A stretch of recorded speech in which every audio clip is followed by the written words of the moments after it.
اس طرح باتیں بے تکلفی سے مت کرو جس طرح آپس میں بے تکلفی سے بات کرتے ہو۔ اگر ایسا تم نے کیا تو ہوگا کیا؟ یہ نمازیوں سے کہا جا رہا ہے، یہ روزہ داروں سے کہا جا رہا ہے، یہ نبی پاک کا کلمہ پڑھنے والوں سے کہا جا رہا ہے۔ حد یہ ہے کہ یہ صحابہ سے کہا جا رہا ہے، نمازی بھی ہیں، روزہ دار بھی ہیں، حاجی بھی ہیں، صاحب زکوٰۃ و انفال بھی ہیں، ساری خیر کے مجسمے ہیں یہ صحابہ۔ اور انہوں سے جب ذرا سا آواز بلند ہوئی، قرآن ایک قانون لے کر اترا جو قیامت کی صبح تک ہر مسلمان پہ نافذ ہونے والا ہے، مت آواز بلند کرنا میرے نبی کی آواز پر، اور ان کی بارگاہ میں اس طرح باتیں مت کرنا جس طرح آپس میں باتیں بلا تکلف کرتے ہو۔ اور یاد رکھو کہ اگر یہ حرکت نہیں ختم ہوئی تو اب قانون بول رہا ہے ان تحبط اعمالکم وانتم لا تشعرون، تمہارے سارے اعمال برباد کر دوں گا اور تمہیں پتہ بھی نہیں چلے گا۔ اور ذرا آیت پہ غور کر لیجیے، کیا کتنی سی غلطی ہے؟ زور سے بولنا، اس طرح نبی کے بارگاہ میں بات کرنا جیسے آپس میں بے تکلف کی جاتی ہے۔ اس حرکت کو قرآن کہتا ہے اب ہوشیار ہو جاؤ، اٹینشن، ساودھان، یہ طریقہ تمہارے اعمال کو برباد کر دینے کے لیے کافی ہے۔ اس لیے آئندہ احتیاط رکھنا، اگر کسی نے اس طریقے کو اپنایا اور میرے نبی کی آواز سے آواز اونچی ہوئی اور میرے نبی کی بارگاہ میں اس طرح آپس میں بات کرنے لگا جس طرح آپس میں بے تکلف ہو کر لوگ بات کرتے ہیں، تو لاکھ نمازی ہو، روزہ دار ہو، ان تحبط اعمالکم وانتم لا تشعرون، نمازیں بھی برباد کر دوں گا، روزے بھی برباد کر دوں گا، اعمال حسنہ بھی برباد کر دوں گا، اور تمہیں شعور بھی نہیں ہونے دوں گا۔ میرے بھائی ایک بات عرض کروں، آدمی کو اگر یہ یقین ہو جائے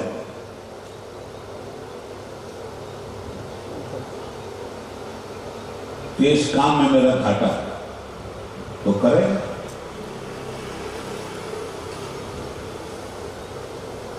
آدمی اپنی پونجی کے تحفظ کا یقین رکھ کر اپنی پونجی کسی محفوظ مقام پہ منتقل کرتا ہے۔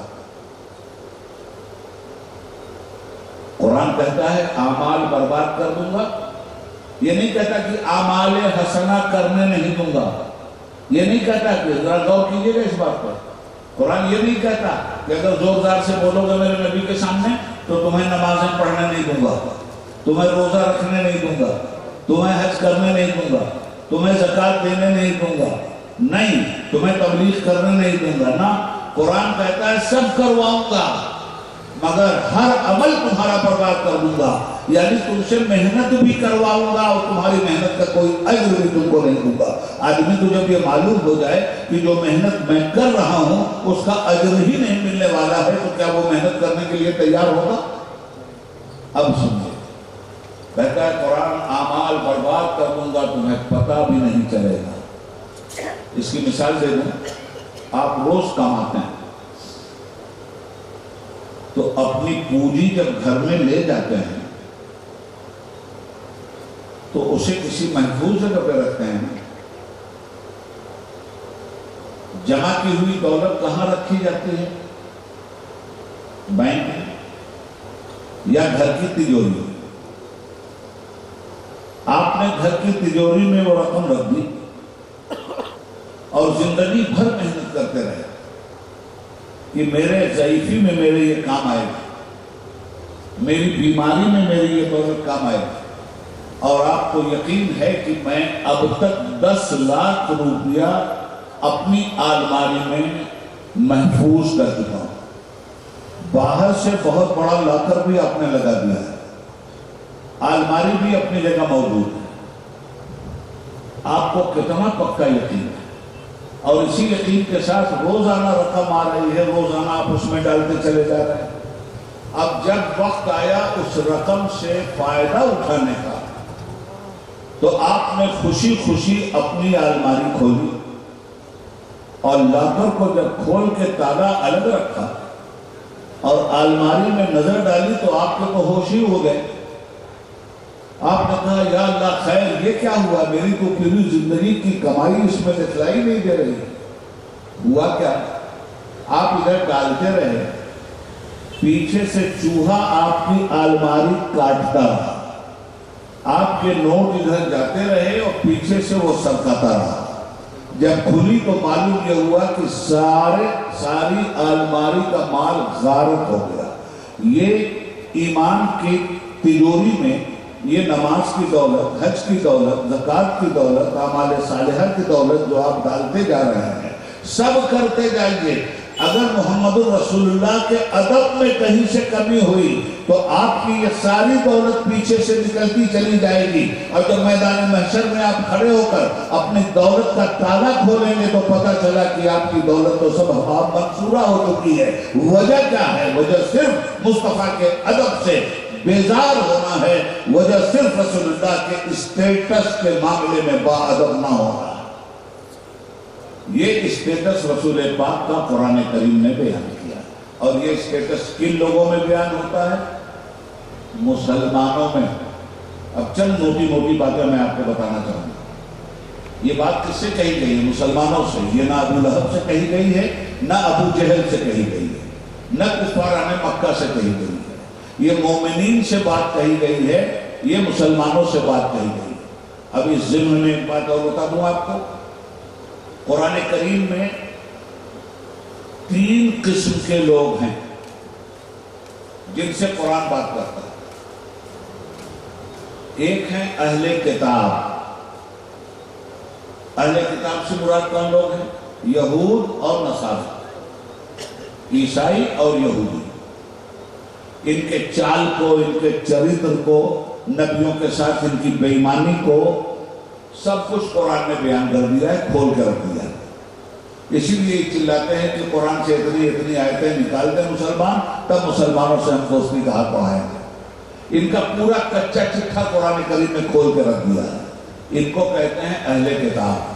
توریت کو ماننے کا دعویٰ کرنے والے, انجیل کو ماننے کا دعویٰ کرنے والے, موسیٰ علیہ السلام کو ماننے کا دعویٰ کرنے والے, عیسیٰ علیہ السلام کو ماننے کا دعویٰ کرنے والے.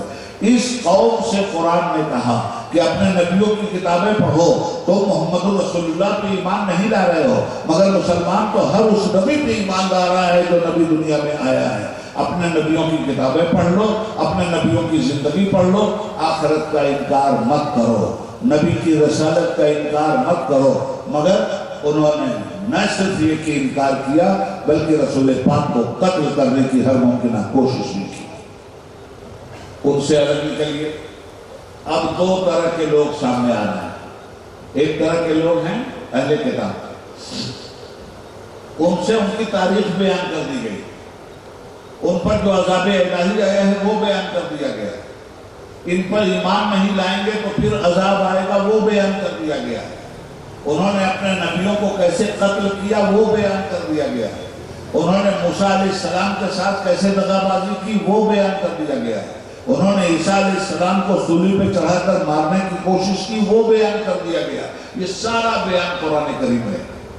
اب اس کے بعد 2 طبقہ اور ہے جن سے الگ الگ قرآن بات کرتا ہے. ایک طبقہ ہے عام انسان, وہ چاہے مسلمان ہوں یا غیر مسلم.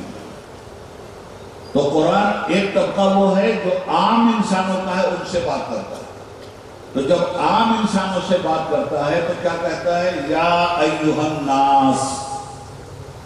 قرآن کیا کہہ رہا ہے؟ یا ایھا الناس, اے لوگو, اے مانوتا, اے پیپلز, اے انسان. تو اس میں مسلم غیر مسلم سب ہے. تو کتنی مرتبہ قرآن نے انسان کو ایڈریس کیا ڈائریکٹ, جیسے کہتا ہے یا ایھا الناس اعبدوا ربکم, اے لوگو اپنے رب کی عبادت کرو. تو جہاں یا ایھا الناس کہتا ہے وہاں عام انسانوں کو ایڈریس کرتا ہے. تو جب عام انسانوں کو ایڈریس کرتا ہے تو ان سے کیا کہتا ہے؟ ان سے کہتا ہے آخرت میں ایمان لاؤ، ان سے کہتا ہے قیامت کا یقین رکھو، ان سے کہتا ہے نبی تو خدا کے لا شریک لہو ہونے کا اعلان کر رہے تھے، نبی تو دنیا کو توحید کی دعوت دے رہے تھے، تو دنیا نے توحید کی دعوت میں نبی کا اکرام کیا کرنا تھا، نبی کی عزت کیا کرنا تھا، بجائے عزت کرنے کے اس کو جرم جانا دنیا نے، اور نبی کو پتھر مارا دنیا نے، نبی کو مجنون کہا دنیا نے، نبی کو شاعر کہا دنیا نے، نبی کو پاگل کہا دنیا نے، معاذ اللہ رب العالمین۔ مکہ کی سرزمین پر ادب و احترام کی اسٹیٹس والی آیت نہیں اتری۔ ہاں جب لوگ مسلمان ہو گئے اور مدینے کی دھرتی پر ایک اسلامک اسٹیٹ کا قیام ہو گیا، اب اس کے بعد ان مسلمانوں کو سمجھایا جا رہا ہے، دیکھو وہ تو کافر تھے، وہ نبی کا احترام کیا جانے، مگر تم مسلمان ہو تو 89 بار تم سے مخاطب ہو کے قرآن کہتا ہے نبی کے احترام سے کبھی روگردانی مت کرنا۔ نبی ہی نام ہے ایمان کا، نبی ہی نام ہے اسلام کا، ایمان بالرسالت کا نام ہے ایمان لانا، نبی پہ ایمان لانے کا مطلب ہے ایمان لانا، صرف خدا پہ ایمان لانے کا مطلب ایمان لانا نہیں ہے۔ ساری دنیا خدا کو کسی نہ کسی طرح سے مان رہی ہے، مگر خدا کا ماننا عملاً اسی وقت واجب الاتباع ہوگا جب محمد الرسول اللہ کی رسالت پر انسان ایمان لے آئے۔ تو اب وہاں قرآن ہمیں اسٹیٹس نبی کا دکھاتا ہے۔ قرآن کہتا ہے انتہبط اعمالکم وانتم لا تشعرون، تمہارے سارے اعمال برباد کر دوں گا اگر میرے مصطفیٰ کی بارگاہ میں ذرہ برابر بے ادبی ہوئی۔ اس کے بعد حالت کیا ہوئی مومنین کی؟ ان الذین یغضون اصواتهم عند رسول اللہ، صحابہ کا حال یہ ہو گیا، اتنا ڈر گئے، اتنا کانپ گئے، جب حضور کے سامنے کوئی منہ سے بات ہی کرنے کے لیے ڈر رہا۔ جن لوگوں کی آواز مائک کی طرح ٹناٹن تھی نا، ان لوگوں کو تو سب سے زیادہ پریشانی ہو گئی کہ حضور کی محفل میں بیٹھیں گے تو بولیں گے تو آواز تو بائی نیچر ٹناٹن ہے اور آواز ایسی ہی اونچی نکلے گی، اب تو ہماری بربادی میں کوئی شک نہیں ہے۔ تو وہ لوگ کیا کرتے تھے معلوم ہے؟ چھوٹی چھوٹی کنکریاں اپنے منہ میں ڈال کر حضور کی مجلس میں بیٹھتے تھے تاکہ جب ہم بولیں تو ہماری آواز پھنس پھنس کر کے نکلے۔ ایک صحابی انہوں نے تو جا کر کے ستون سے اپنے آپ کو باندھ دیا اور انہوں نے کہا میں تو جہنمی ہو گیا، میں تو جہنمی ہو گیا، میں تو جہنمی ہو گیا، نہ کھانا نہ پینا، اس لیے ان کی آواز بہت تیز۔ سرکار دو عالم صلی اللہ علیہ وسلم کو معلوم ہوا کہ یہ آ نہیں رہے ہیں، تو حضور نے پوچھا میں فلاں کو نہیں دیکھ رہا، کہا یا رسول اللہ وہ تو رو رہے ہیں اور ایک کھمبے میں اپنے کو باندھ دیا ہے کہ میری آواز زور زور سے نکل رہی تھی، یہ انتہبط اعمالکم وانتم لا تشعرون میرے ہی لیے اتری ہے، میں تو جہنمی ہو گیا۔ میرے سرکار نے مسکرا کے فرمایا جاؤ ان کو لے آؤ اور کہہ دو کہ تم جہنمی نہیں ہو، آؤ۔ یہ تو لاشعور میں غلطی ہوئی ہے، شعور کے ساتھ غلطی کو غلطی کہتے ہیں، لاشعور کی غلطی کو غلطی نہیں کہتے۔ مگر جب اپنی غلطی کی معافی مانگی جائے اللہ سے تو اللہ سے یہ کہا جانا چاہیے یا اللہ جو شعور میں غلطیاں ہوئی ہیں ان سے بھی۔ ہمارے دوست میاں کا مکان ہے، یہ گھر میں ہے، کسی کو ضرورت ہوئی تو آ کے وہ کہتا ہے ہیں کہ نہیں؟ ہاں صاحب ہیں، صاحب ہم ان سے ملنے آئے ہیں، تو سامنے والا کہتا ہے اچھا رکیے جب وہ نکلے تو آپ مل لیجیے گا۔ مگر کچھ لوگ ایسے ہوتے ہیں آئے کسی سے کچھ پوچھنے کی ضرورت نہیں، ان کی کنڈی کھٹکھٹ کھٹکھٹ کھٹکھٹ کھٹکھٹ کھٹکھٹانا، غوث بھائی باہر آؤ ہم کو کام ہے، غوث بھائی باہر آؤ ہم کو کام ہے۔ یہی کام لوگ کر رہے تھے مدینے میں۔ کوئی ضرورت ہوئی آگے نبی پاک صلی اللہ علیہ وسلم کے پاس اور دروازہ بے تکلف کھٹکھٹایا، یا محمد صلی اللہ علیہ وسلم باہر آئیے ہمارا کام ہے، حضور ہمارا کام ہے ذرا آپ اندر سے باہر آئیے۔ اب اللہ کا نبی آرام کر رہا ہے، اللہ کا نبی کس پوزیشن میں ہے، مگر ان کو اس بات سے کوئی مطلب نہیں، گئے اپنا مطلب سیدھا کرنے کے لیے اور پکارنے لگے حضور کو بے کھٹ کے یا محمد اخرج، یا محمد باہر آئیے، اے میرے نبی آ کر کے ہماری بات کو سنیے۔ اللہ کو یہ بات اتنی ناگوار گزری کہ یہ بے ادبی ہے، پروردگار نے قانون نازل کیا یا ایھا الذین انتہبط اعمالکم ان الذین ینادونک من وراء الحجرات، جو لوگ حضور کے مکان کے باہر سے حضور کو آواز دیتے ہیں، اکثرهم لا یعقلون، ان میں اکثر بے عقل ہیں۔ تو پہلے تو قرآن نے کہا یہ بے عقلی کا کام، یہ وہ بارگاہ ہے جہاں جبریل بھی آتے ہیں نا، تو آسمان سے چلتے ہیں تو 600 پر کھول کے چلتے ہیں، مگر جب بارگاہ نبوت میں آتے ہیں نا تو آتے آتے سارے پروں کو سمیٹ کے آتے ہیں اور کہتے ہیں یا نبی سلام علیہ، یا رسول سلام علیہ۔ تو قرآن کہتا ہے ان الذین ینادونک من وراء الحجرات اکثرهم لا یعقلون، بے شک جو لوگ حضور کو ان کے مکان کے باہر سے آواز دیتے ہیں ان میں اکثر بے عقل ہے۔ تو اب ادب کیا سکھایا قرآن نے؟ وَلَوْ أَنَّهُمْ صَبَرُوا حَتَّى تَخْرُجَ إِلَيْهِمْ لَكَانَ خَيْرًا لَهُمْ وَاللَّهُ غَفُورٌ رَحِيمٌ۔ اگر یہ لوگ صبر کر لیتے اور میرے مصطفیٰ کے گھر سے باہر نکلنے کا انتظار کر لیتے تو یہ ان کے حق میں بہتر تھا، بے شک اللہ غفور رحیم۔ تو حضرات گرامی، ان کے میلاد کو جو آپ سننے آئے ہیں، وہ جو نہ تھے تو کچھ نہ تھا، وہ جو نہ ہو تو کچھ نہ ہو، جان ہے وہ جہان کی، جان ہے تو جہان ہے۔ یہ اتنی بڑی نعمت ہے، جس نعمت کی اگر قدر نہیں کی گئی تو اللہ کے ہاں ایسے لوگوں کی کوئی قدر نہیں کی جائے گی۔ رسول پاک کا ادب، رسول پاک سے سچی محبت، رسول پاک کا عشق، یہی اصل ایمان ہے۔ اللہ کی سرتابہ ادب شان ہے، انسان ہی انسان وہ انسان ہے۔ قرآن تو ایمان بتاتا ہے انہیں، ایمان یہ کہتا ہے میری جان ہے۔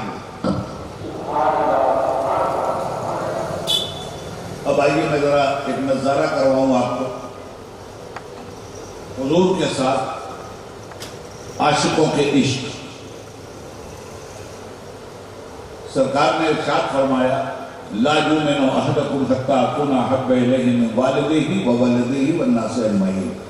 اے لوگو، تم میں کوئی بھی اس وقت تک مومن نہیں ہو سکتا جب تک اپنی جان، اپنے مال، اپنی اولاد اور جتنی چیزوں سے وہ محبت رکھتا ہے، ساری محبتوں سے زیادہ میری محبت اس کے سینے میں غالب نہ ہو جائے تب تک وہ پکا مومن نہیں ہے۔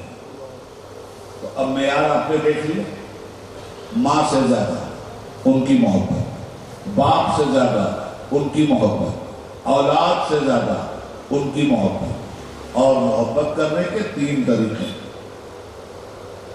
محبوب سے محبت کی جائے، محبوب کے محبوب سے محبت کی جائے، اور محبوب کے دشمن کا کھلا ہوا رد کر دیا۔ یہ محبت حضرت عمر کی دیکھی۔ حضرت عمر سے پہلے حضور نے پوچھا کہ عمر تم کو سب سے زیادہ کس سے محبت ہے؟ تو کہنے لگے یا رسول اللہ اپنی جان سے۔ پوچھا اس کے بعد، کہا پھر آپ سے۔ سچے آدمی تھے، سچی بات کہتے، جو دل میں تھا وہ زبان پہ آ گیا۔ اللہ کے حبیب نے سینے سے لگایا اور چھوڑ دیا۔ پوچھا عمر اب بتاؤ تمہیں سب سے زیادہ کس سے محبت ہے؟ حضور اپنی اولاد سے اور آپ سے، سینے سے لگایا، چھوڑ دیا۔ کہا عمر بتاؤ اب تم کو سب سے زیادہ کس سے محبت ہے؟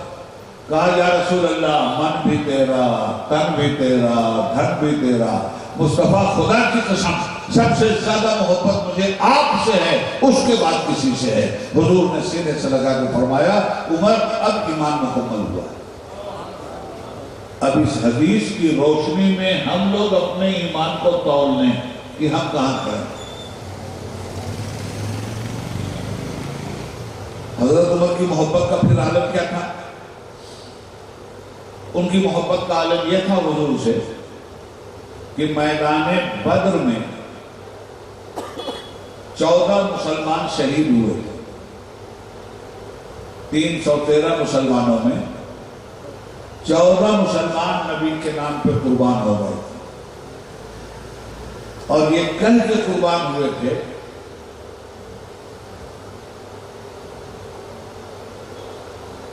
کہ نہ عبادت پہ ناز ہے اور نہ زہد و تقوی پہ ناز ہے، ہمارا ناز جو کچھ ہے محمد مصطفیٰ پر ہے۔ 14 تو شہید ہو گئے، کفار میں 70 مارے گئے، اور یاد رکھیے گا ان 70 کو جو جہنم رسید کیا ہے مسلمانوں نے بدر میں، ان 70 میں 35 مشرکین کو 23 سال کے ایک نوجوان نے اکیلے مارا، 35 کو یعنی 50% کو 23 سال کے ایک نوجوان نے اکیلے جہنم واصل کیا ہے۔ جانتے ہو اس نوجوان کا نام کیا؟ اسد اللہ الغالب، امام المشارق والمغارب، حلال المشکلات والنوائی، دفاع المعضلات والمصائب، اخ الرسول والزوج البتول، ابو تراب علی المرتضیٰ کرم اللہ تعالی وجہ الکریم۔ کل 23 سال کی عمر ہے اور 70 جہنمیوں کو جہنم میں جو صحابہ نے پہنچایا ہے، اکیلے مولا نے میرے 35 کو جہنم کے اندر دھکیلا ہے۔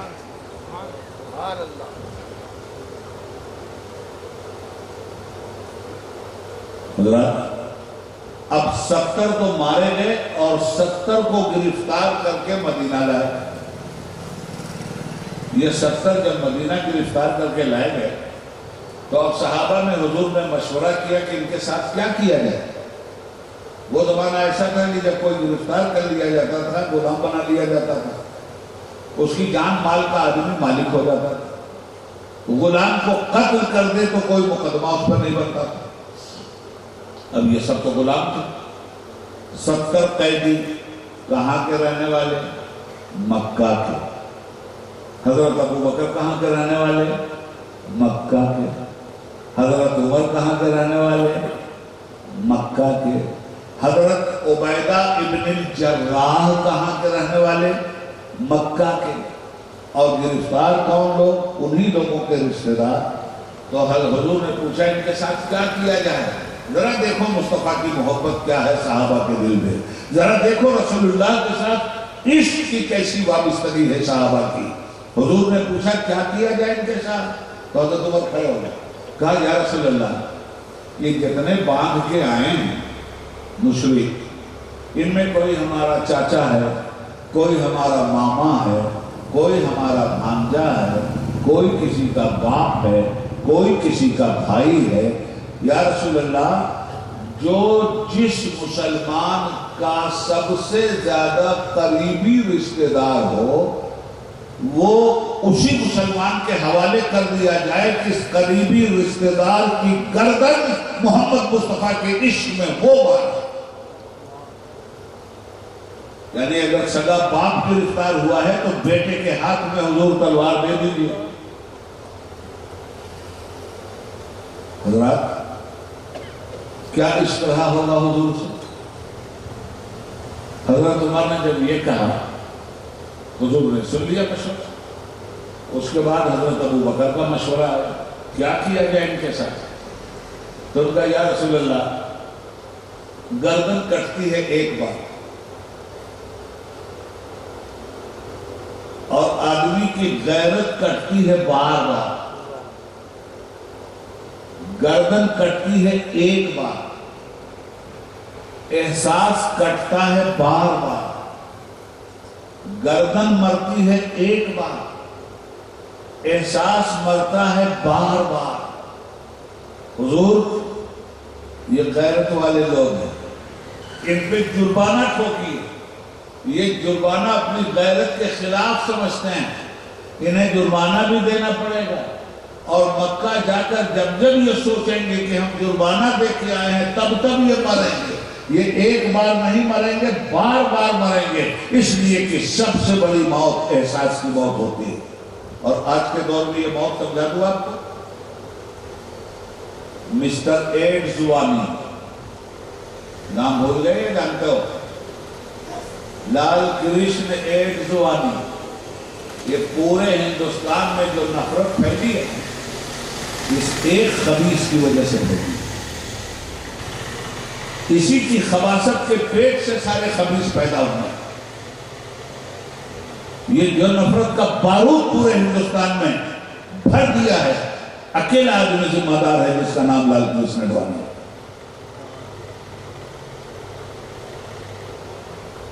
اگر اس کو کوئی مار دیتا تو صرف ایک بار مارتا، مگر اس کو اسی کے لوگوں نے پرائم منسٹر نہیں بننے دیا۔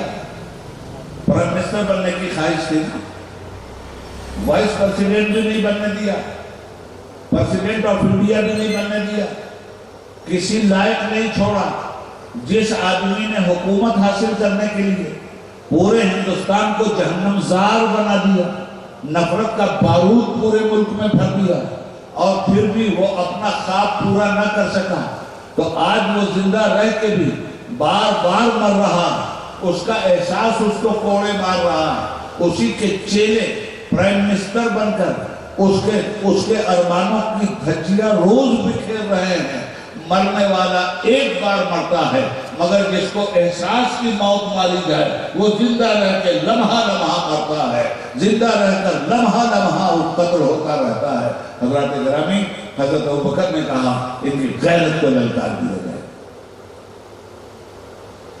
تاوان لیا گیا، جرمانہ لیا گیا، اور کچھ لوگ جو پڑھے لکھے تھے انہیں روک لیا گیا اور فرمایا گیا تم سے جرمانہ نہیں لیا گیا، تمہیں مسلمانوں کے بچوں کو پڑھانا ہوگا، اور جب ہمارے بچے پڑھ لکھ لیں گے تب تمہیں آزاد کر دیا جائے۔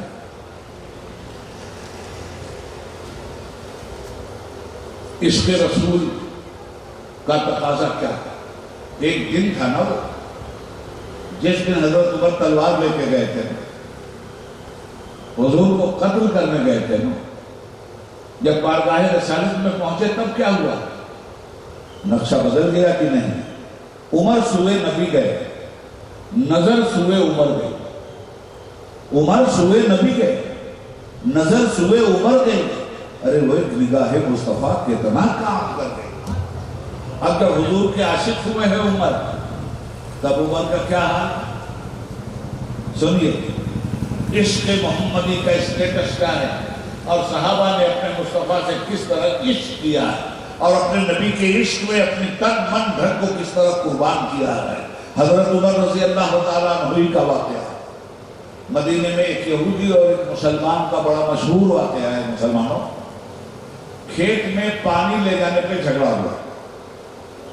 میں بہت آسان زبان میں آپ سے بات کر رہا ہوں تاکہ میری بات آپ کے سر کے اوپر سے نہ جائے۔ کھیت میں پانی لے جانے کے لیے جھگڑا ہوا، مسلمان کہتا تھا پانی میں پہلے لے جاؤں گا، یہودی کہتا تھا میں لے جاؤں گا۔ یہودی کا کھیت پہلے پڑتا تھا، مسلمان کا کھیت بعد میں پڑتا تھا۔ اب یہ مسلمان کی زیادتی تھی نا، مسلمان کہتا تھا میں لے جاؤں گا۔ کیوں اکڑ رہا تھا یہ مسلمان؟ آج کیوں اکڑ رہے ہیں لوگ؟ اس لیے کہ گنڈوں، لفنگوں، لچوں کی حکومت آ گئی ہے، تو جتنے لچے ہیں، جتنے لفنگے ہیں، جتنی چاہیں لفنگی کر لیں، جتنی چاہیں گنڈائی کر لیں، جتنی چاہیں بدماشی کر لیں، وہ جانتے ہیں کہ ہم پر مقدمہ نہیں چلے گا، اس لیے کہ ہم گنڈوں ہی کی حکومت میں ہیں۔ تو ہو رہا ہے کہ نہیں ہو رہا ہے؟ تو کل مسلمانوں کی حکومت تھی، اب میاں بھائی کی بھی چرکی کھڑی ہو گئی، کہیں گے یہودی تو یہودی ہے، بے ایمان ہے، کافر ہے، تو اس کو اب پہلے پانی نہیں لے جانے دیں۔